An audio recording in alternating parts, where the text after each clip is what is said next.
The passengers on Flight 247 barely noticed the man in seat 12F at first. He looked like any other tired traveler, single dad with a quiet little boy who clung to his hand and a backpack filled with snacks and coloring books. But as the flight went on, whispers started. Some passengers laughed softly at his worn-out clothes. Others exchanged glances when his son accidentally dropped a toy in the aisle. The dad didn't react. He just smiled gently, helping his boy pick it up before turning back toward the window. No one knew who he really was. To them, he was just another struggling parent trying to get through a long flight. But the calmness in his eyes and the way he carried himself told a different story, one of discipline, loss, and quiet strength. When turbulence hit and the captain's voice grew tense over the intercom, that same dad did something no one expected. He gave a small hand signal, sharp and precise. Moments later, the entire cabin gasped as two F-22 fighter jets appeared outside, flying in perfect formation beside the plane. The pilots inside those jets didn't just escort the flight, they saluted. And the salute wasn't for the passengers or the crew. It was for him. The man in 12F. Whispers turned into silence. Everyone stared, wondering who this single dad really was, and why even elite Air Force pilots showed him that kind of respect.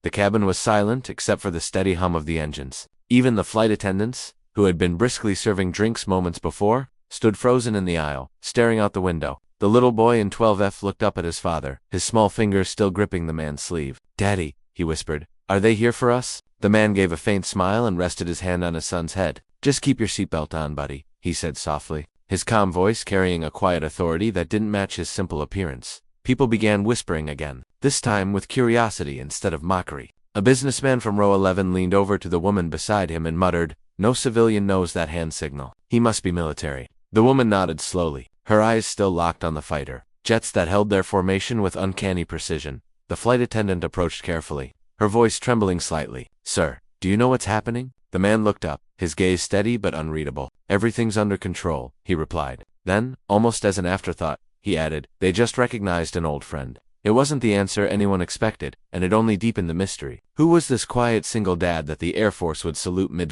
Why was he flying commercial instead of in uniform? And what did that hand signal mean? The tension hung thick in the air, as if the sky itself was holding its breath. The captain's voice came over the intercom again, tighter this time, asking all passengers to remain calm. But calm was the last thing anyone felt. Every head turned toward 1F, where the single dad sat quietly, eyes fixed on the horizon beyond the glass. His son leaned against him, unaware of the growing tension around them. From the cockpit, even the pilots seemed unsure what to do next. Two F-22 Raptors shadowing a commercial plane wasn't something that happened without reason. A few rows back, a retired Air Force mechanic named Harold studied the man carefully. There was something in the way he sat back straight, shoulders aligned, eyes scanning the skies. "That's not just some ex-soldier," Harold murmured. "That's someone high up." His words spread quickly through the cabin, sparking new whispers. Some passengers pulled out their phones, trying to discreetly record, while others just watched in uneasy silence. The flight attendant, still pale, returned with a message from the captain. "Sir," she said quietly to the man in 12F, "the control tower wants to know if you can confirm your identity." The man exhaled slowly, as if he had been expecting that question. "Tell them," he said, "this is General Carter, retired."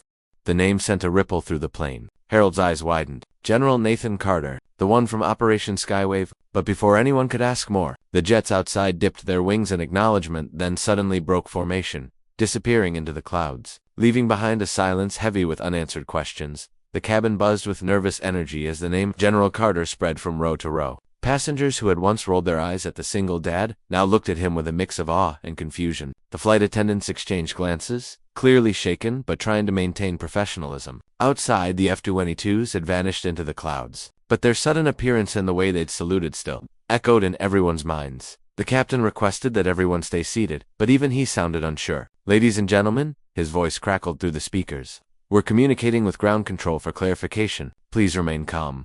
The word clarification only made things feel more uncertain. A mother held her child closer. Someone whispered, "What if this flight's been hijacked?" The tension grew thick enough to taste hot in seat 12F. General Carter finally looked up. His expression was unreadable, but his eyes were sharp-focused. His son tugged his sleeve, whispering, "Daddy, are we in trouble?" Carter gave a small smile, though the muscle in his jaw tightened. "Not trouble," he said softly, "just old ghosts catching up."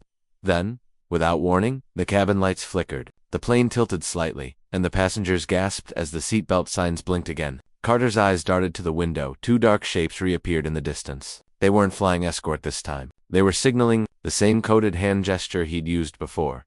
Every eye was on him now. He inhaled slowly, then whispered under his breath, "They found me." The plane's tilt steadied, but the air inside felt electric. General Carter's gaze stayed locked on the two distant aircraft closing in fast. They weren't F-22s this time. He recognized the silhouette instantly. Older models, military, yes, but not from the same unit. The realization tightened his chest. That's impossible, he murmured. Those were decommissioned years ago. The passengers sensed something was wrong. The captain's tense voice came over the intercom again, this time softer, almost uncertain. Ladies and gentlemen, we've just been instructed to change course. Air traffic control says it's a precaution. But Carter knew better. That wasn't a request, it was a signal. Someone, somewhere, had just rerouted this flight for reasons the public wasn't supposed to know. His mind raced. He'd lived quietly for years after stepping down from command. No uniform, no security detail, just him and his son. He thought the past was buried, but as the mysterious jets drew closer, their blinking lights flashing in coded intervals, he realized this wasn't random. Someone had tracked him. Someone who remembered the operation that was never officially recorded. Operation Wavefront. The passengers around him grew restless. A man in a suit confronted the flight attendant, demanding answers, while others filmed out the windows. The little boy clutched his father's hand tighter. "Daddy, are those bad guys?" he whispered. Carter's eyes stayed fixed on the approaching jets. "Not yet," he said quietly, "but they're about to make everyone believe they are."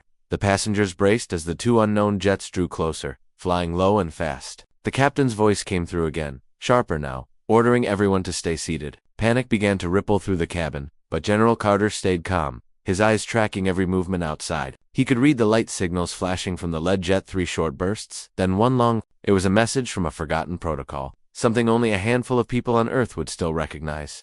He stood, ignoring the startled gasps from passengers and crew. "Sir, you need to sit down," a flight attendant urged, but he simply nodded toward the cockpit. "Tell the captain to maintain course. Do not divert." His voice carried a quiet authority that silenced everyone around him. The attendant hesitated, then hurried forward. Outside, the two older jets broke formation, circling wide before one of them released a flare. It wasn't an attack, it was a signal of surrender. Carter exhaled slowly, realization washing over him. They weren't hunting him, they were protecting him. Someone had leaked his location, and these aircraft had been sent by an Allied unit operating under old orders that had never been rescinded. Then, just as the cabin began to settle, the radio crackled through the speakers. A familiar voice came through, firm and clear. "General Carter, this is Commander Reeves. You were never supposed to be on that flight."